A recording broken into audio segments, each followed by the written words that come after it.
네, 오늘은 사무엘하 21장 10절에서 14절까지 말씀인데요. 징계와 위로를 통한 회복이라는 제목으로 같이 말씀을 나누겠습니다. 네, 어제의 말씀에서 사울 왕이 기브온 사람들에게 행한 죄 때문에 결국 이 사울 왕의 후손 7명이 죽임을 당하는 모습을 우리가 함께 살펴봤는데요. 네, 이들의 죽음은 분명 사울 왕이 지은 죄의 어떤 대가로 죽게 된 겁니다. 그렇기 때문에 인간적인 마음으로 보면 불쌍하고 안타까운 그런 마음이 들 수도 있지만 기본 사람들의 어떤 원한을 생각하고 또 3년 동안 이스라엘 땅에 비가 오지 않은 어떤 재앙을 생각하면 분명히 이들의 죽음은 마땅히 징계를 받아야 하는 어떤 그런 죽음의 모습이라고 할 수 있습니다.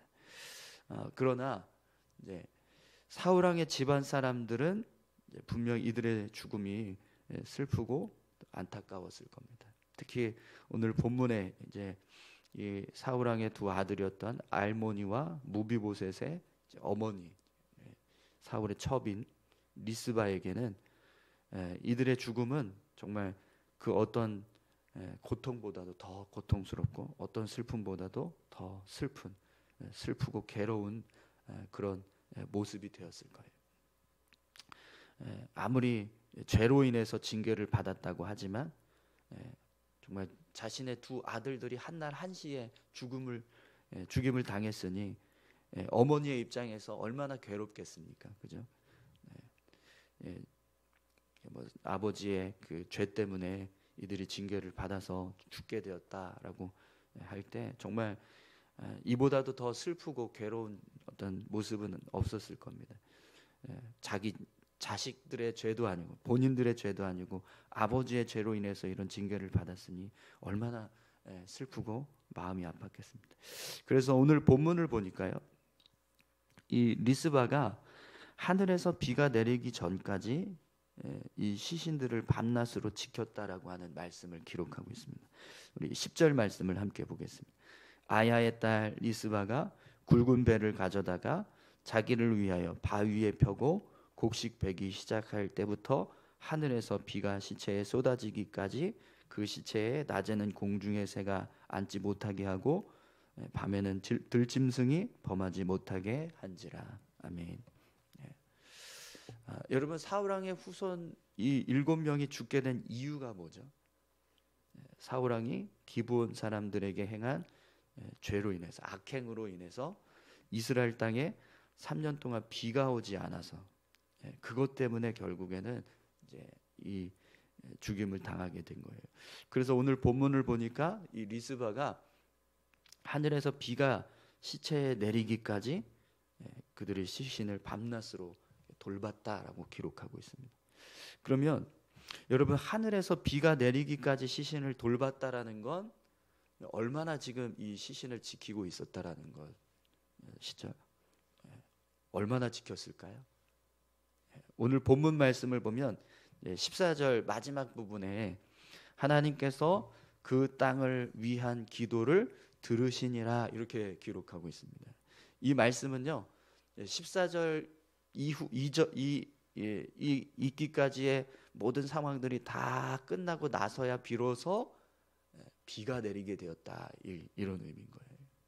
그렇기 때문에 지금 이 리스바가 이 7명의 시신을 밤낮으로 지키고 있는 상황에는 비가 내리고 있었을까요? 내리고 있지 않았을까요? 내리고 있지 않은, 언제 내릴지도 모르는 그런 상황인 겁니다. 그러니까 지금 이 리스바는요, 그냥 막연하게 비를 기다리면서 시신들을 지키고 있었다라는 거예요. 그럼 여러분, 정해진 시간도 없이 비가 내릴 때까지 계속해서 시신을 지켰다라고 하면, 그러면 지금 이 시신들이 시간이 지나면 지날수록 어떤 상황이 되는, 점점 썩어질 거 아니에요. 부패해서 막 냄새 나고, 또 진짜 밤낮으로 낮에는 새가 막 들끓고 밤에는 들짐승이 와서 시체들을 뜯어먹을 막 그런 상황들이 될 겁니다. 그죠? 그런데도 불구하고 그걸 계속해서 지키고 있는 거예요. 새를 쫓고 들짐승들을 쫓고 그렇게 비가 올 때까지 계속 지키고 있는 거죠. 그럼 여러분, 왜 이 리스바가 이들이 죽고 나서 그들의 시신을 장례를 치르지 않고 이렇게 비가 오기를 기다리고 있을까요? 여러분, 사실 이 사울 왕의 집안 사람들은 이 일로 정말 이렇게 적지 않은 그런 큰 충격을 받았을 겁니다. 그죠? 과거 아버지가 행한 일, 할아버지가 행한 일 때문에 정말 멀쩡히 살고 있던 그의 자식들이, 손주들이 희생을 당했으니까 얼마나 큰 충격이겠습니까? 그럼 여러분, 만약에 사울 왕의 집안 사람들이요, 이 일 때문에 어떤 악한 마음을 품었다면 어떤 일이 일어나게 될까요? 그냥 단순히 큰 충격을 받고 슬픔에 빠져 있는 그런 모습 정도가 아니라, 이건 뭐 또다시 다윗 왕을 향해서 어떤 불만을 표출하거나 아니면 반역을 행할 수 있는 상황이 될 수 있습니다. 우리 앞에서 있었던 여러 가지 이 반역 행위, 그리고 이제 다윗을 저주했던 사람들의 모습 속에 세바와 시므이가 있습니다. 이 세바와 시므이가 어느 지파 사람들인지 아시죠? 베냐민 지파 사람들입니다. 그러면 결국에는 이 사람들이 다 사울 왕의 집안 사람들인 거예요. 그렇게 앞에서 이 사울 왕의 집안 사람들이 이렇게 반역을 저질렀던 전적들이 있습니다. 그러니 이 7명의 후손들이 죽임을 당한 이 상황도 사실은 이들이 악한 마음만 먹는다면 얼마든지 다윗을 향해서 반역을 일으키고 대적할 수 있는 그런 상황이 될 수도 있어요. 그런데 오늘 본문 말씀을 보면 어떤 모습을 지금 이제 보여주고 있죠? 리스바가 아들들의 시신을 지금 밤낮으로 지키고 있는 거예요. 그것도 언제까지요? 비가 오기까지. 그럼 여러분, 결국 이 모습은 무엇을 의미할까요? 사울 왕의 집안 사람들이 자신들의 아버지, 할아버지가 지은 죄 때문에 이스라엘 땅에 3년 동안 기근이 임하게 되어 비가 오지 않게 된 이 재앙을 인정한 거예요. 자기들의 죄를 인정한 거예요. 우리가 기브온 사람들을 향해서 악을 행한 그 책임이 있다라는 걸 인정했다라는 거예요. 그래서 그 재앙에 대한 책임을 지고 지금 겸허하게 시신을 장례하지 않고, 장례를 치르지 않고 비가 올 때까지 계속 기다리고 있는.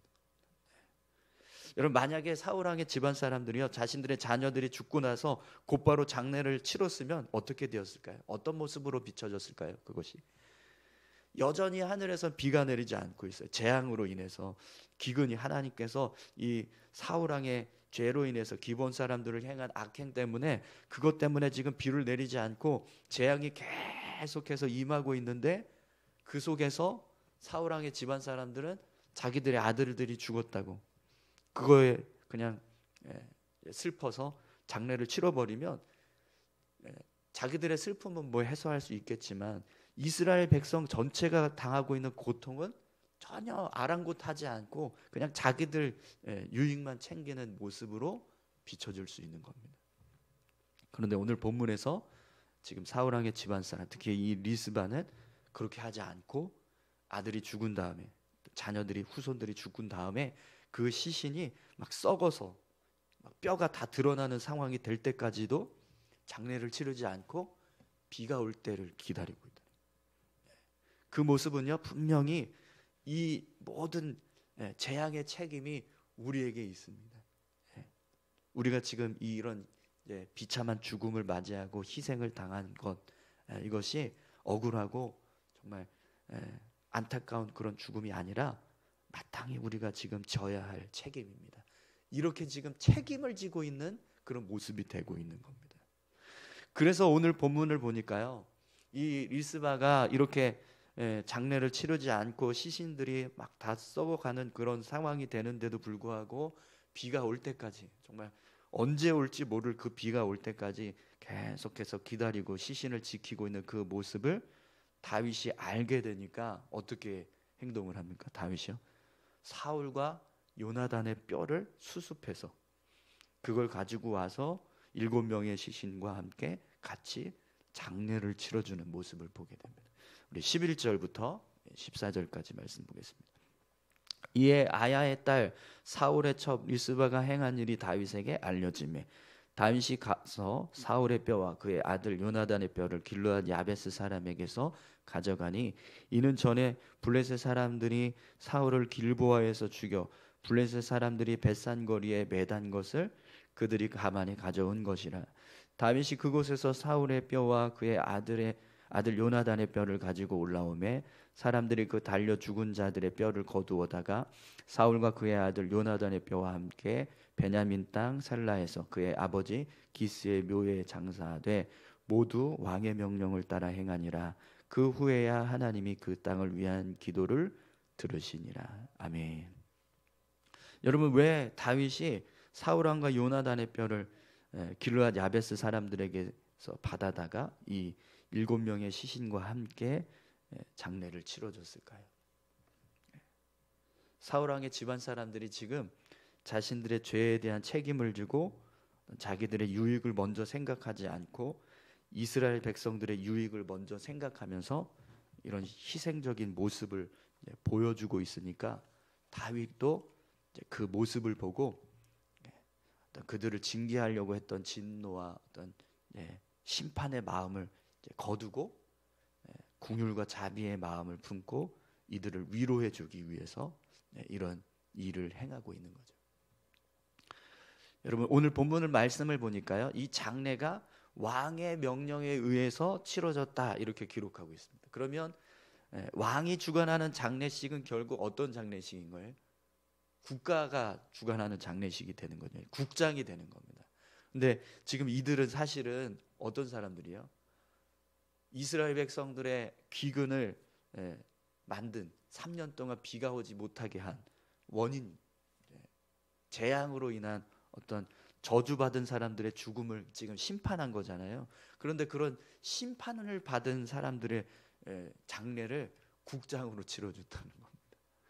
그리고 이 사울과 요나단의 이 뼈를 수습한 모습도요. 사실은 그동안 사울 왕의 집안 사람들은요, 이 사울 왕과 요나단의 그 뼈를 수습해서 자기 고향 이 기브온에 있는 기브아 사람들이 거주하고 있는 이 지금 오늘 본문에 보면 이제 아버지 기스의 아버지 묘 기스 이 사울 왕의 아버지인 기스의 묘에 같이 이제 합장했다고 그렇게 기록이 되고 있는데 얼마나 옮겨오고 싶었겠어요.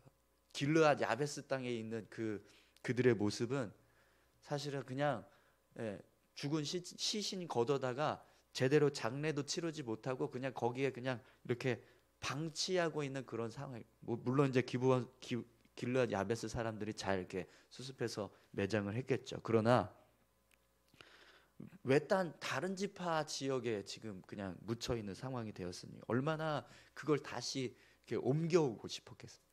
그런데 누구 눈치를 보고 못하고 있었을까요? 다윗 왕을 보고 못하고 있었던 거예요. 다윗 왕이 이 사울 왕과 어떤 관계인지 너무나 잘 아니까, 그리고 사울 왕이 행한 죄가 뭔지 너무나 잘 알고 있으니까 다윗 왕의 눈치를 보고 그걸 못하고 있었던 거예요. 그런데 오늘 본문을 보니까요, 다윗이 직접 두 사람의 뼈를 수습해 와서 그걸 또 이 7명의 후손들의 시신, 그들의 뼈와 함께 뼈를 지금 추려서 장례를 치렀다라는 건 다 시신이 썩어서 완전히 그냥 뼈만 드러나는 그런 상황이 된 거예요. 그러니까 얼마나 오랜 시간 동안 이런 일을 하고 있었겠습니까? 그러니까 그 모습을 보고 다윗이 그들의 어떤 희생적인 모습 앞에 그냥 진노하고 분노하는 어떤 그런 징계의 모습만 보여주는 게 아니라 긍휼과 자비를 베풀어 주면서 그들을 위로하는 일을 했다는 거죠. 그것도 국가 장례식으로 애도하는 일을 한 거예요. 그리고 얼마나 감사하겠습니까? 그죠? 비록 자녀들을 잃은 슬픔과 고통은 있지만 이 사울 왕의 집안에 임한 저주, 불명예, 지금 이 모든 것들은 다 지금 이 일로 인해서 다 회복된 겁니다. 그럼 여러분, 결국 이 모든 일들이 처리되어지는 과정들을 보면 어떻게 되는 거예요?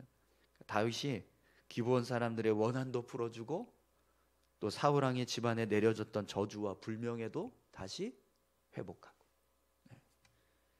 이렇게 다윗은요, 이 일을 수습하는 모든 과정들을 통해서 가장 하나님이 원하시는 방법으로, 하나님이 기뻐하시는 모습으로 이 문제를 해결해 가고 있다는 것을 알 수 있습니다.